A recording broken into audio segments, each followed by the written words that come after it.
Hi, this is Christina Morrison coming to you from the Construction SuperConference in Las Vegas, Nevada, and I am with the Group Vice President for the Construction SuperConference, Kevin Gaffney, to hear how the show's been going so far. So Kevin, it's day one. How are things going? Christina, good to see you as always. I would say we're off to a good start. I think from in terms of people registering in advance, we're probably the most we've ever had in the history of the event, which is exciting. But we just got started. We had our women's leadership workshop that's just now getting out, and we're rolling into our first track of sessions, and then we'll end the day with a welcome cocktail reception.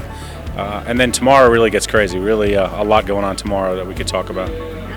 And so attendance, you're saying, is strong and tracking well. Do you believe that's from coming off the pandemic, or what do you attribute that to?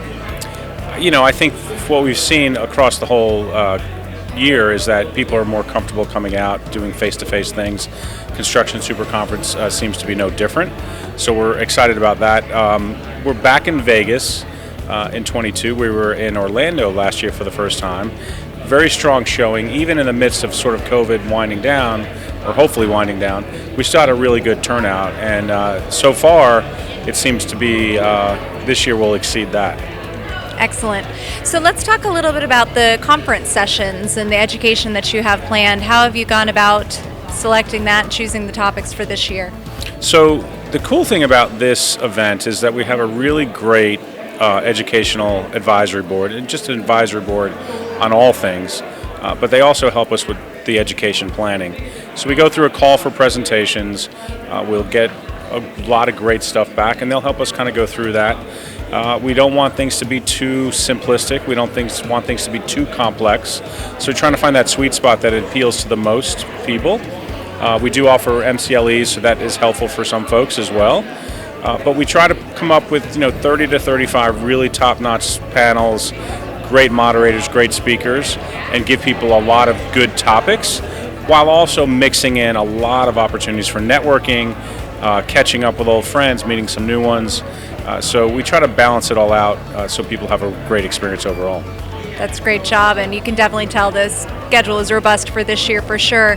So for maybe those watching at home that weren't able to make it out for this year's event, what's in store for next year, 2023? Where are we going?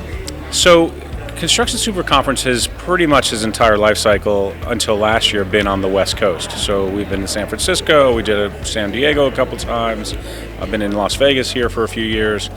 Last year we went to Orlando, and it was really well received. So next year we're going to try Miami.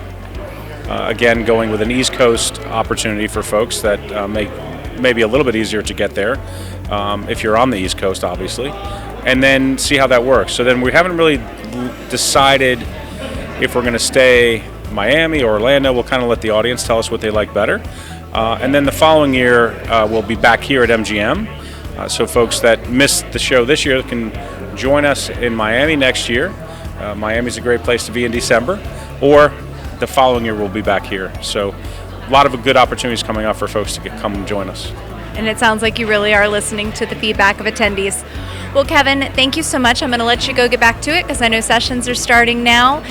Everybody, just stay tuned for more from Construction SuperConference over the next few days. Kevin, thanks so much for being here. Thank you, Christine.